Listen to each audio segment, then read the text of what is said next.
It's a real shame that the originally scheduled bout that we should have here isn't happening because it was originally supposed to be the bully Ricardo Lamas taking on Ryan Hall. And everybody likes Ryan Hall except for the guys that have to fight Ryan Hall so far in the UFC. He's a hot commodity that we don't get to see enough. Get well soon, Ryan Hall. So in steps Bill Algeo, that you might be familiar with, Senor Perfecto from his time with Cage Fury, former Cage Fury featherweight champ. He's also a featherweight champ with Ring of Combat. So an interesting background for Bill Algeo. He's got a Brazilian Jiu-Jitsu black belt. He's also a very highly ranked Muay Thai practitioner. You know him from all that. He also owns Algeo MMA and Fitness in King of Prussia, Pennsylvania.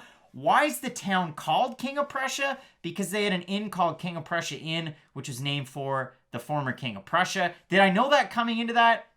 No, I didn't. I Googled it, so I wanted to share that tidbit with you as well. It should make for an interesting fight because Bill Algeo, very well-rounded, especially from the fight that we saw where he fought Brendan Loughnane. Now, Loughnane won the fight. Everybody thought Loughnane should have got a UFC contract. Matt looks really excited about this. Well, no, but Brendan Loughnane did not. But it was the comments after that fight that really surprised a lot of people. What did you take away from that fight, if anything, Matt? First of all, one of the better Contender Series fights you'll ever see. Brendan Loughnane definitely deserves to be on the UFC roster right now and not the PFL one, unfortunately. But, I mean, good for him. He did get signed to a fairly large contract. But Bill Algeo in that fight did show a lot of really good things. And Brendan Loughnane, after the fight, was so disappointed he didn't get a contract with the UFC because he was peeing blood. He took so many body shots. And I'm not a doctor, but I'm pretty sure 0 out of 5 would recommend that. And for Algeo, it wasn't one of those performances. It was one of those losses where you gain stock even though you did lose. Because he showed off a lot of really good skills. He is great on the feet. He's good on the ground. He has a lot of really good skills that you'd like an up-and-coming guy to have. But the problem is,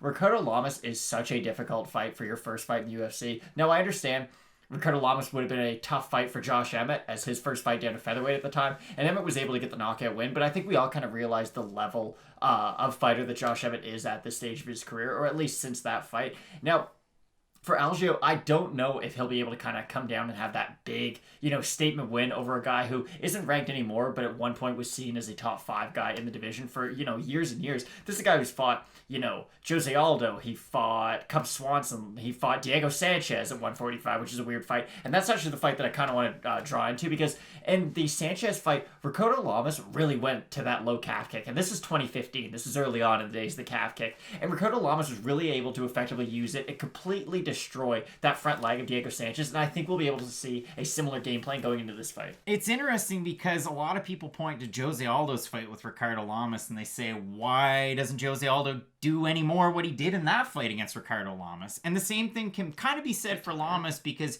you look at Lamas's last 5, and we go back to his 5th to last fight, which was a win over tough competition. I mean, you brought it up. Jason Knight, he finished him. Tough to finish Jason Knight. I mean, Artem Lobov couldn't do it in bare knuckles, so there's that.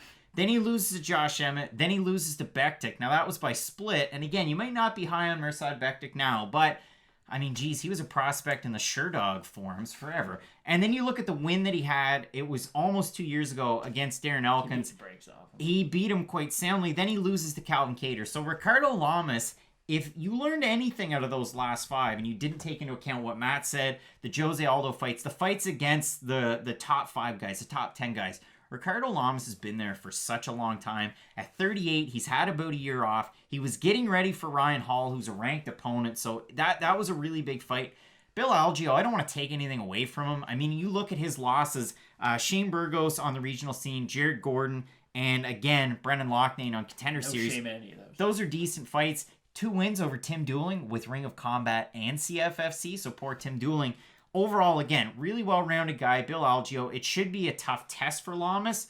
Odds makers and fan voters on Tapology don't think what I just said made any sense because if you look at it, Ricardo Lamas minus 260 favorite, Algeo coming in the plus 210 underdog over on Tapology out of 501 votes, 86% going Lamas, 51% decision. There's some people peppered in there between submission and knockout or TKO finish. It's a great fight. It should be a fun fight.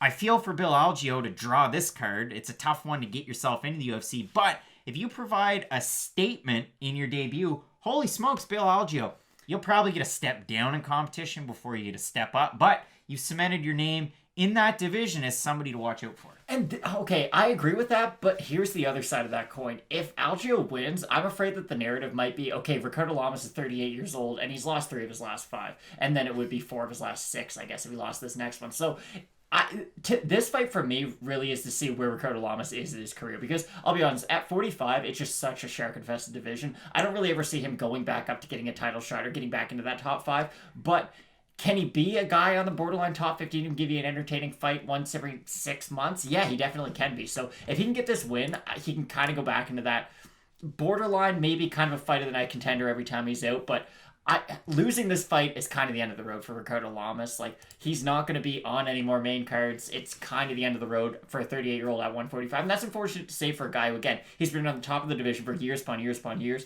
He should be able to get this win. I'm definitely picking him to get the win. But if Lamas does drop this one, his future's looking a little bleak. And I mean, Ricardo Lamas in his back pocket, also Brazilian Jiu-Jitsu black belt, also has Division III college wrestling in his back pocket. So he's really good on the ground. You can see that from his numbers in the UFC. Now, his takedown defense number isn't great, but again, his submission abilities are. So he's one of those guys that, and we talk about this all the time, there's some guys like Derek Lewis that's not afraid to get taken down, because how often do you see people submitting him? Just get up. Daniel Cormier. But again, Olynyk couldn't do it. So remember that one. But Ricardo Lamas in this one, I don't worry about him so much on the ground. In the striking, I kind of do, but again, it's been against the top level guys. So I see this as a win for Ricardo Lamas. I think he's going to be able to eke something out. Maybe see a fight similar to the Bektic fight, but this one should be a great one. We're both going with Ricardo Lamas to get the win. You're not going to want to miss the rest of our predictions for the card, including an extended look at our main event between Anthony Smith and Alexander Rakic. So keep it locked in with Fight Night Picks, Matt. As we always say, let's get into it.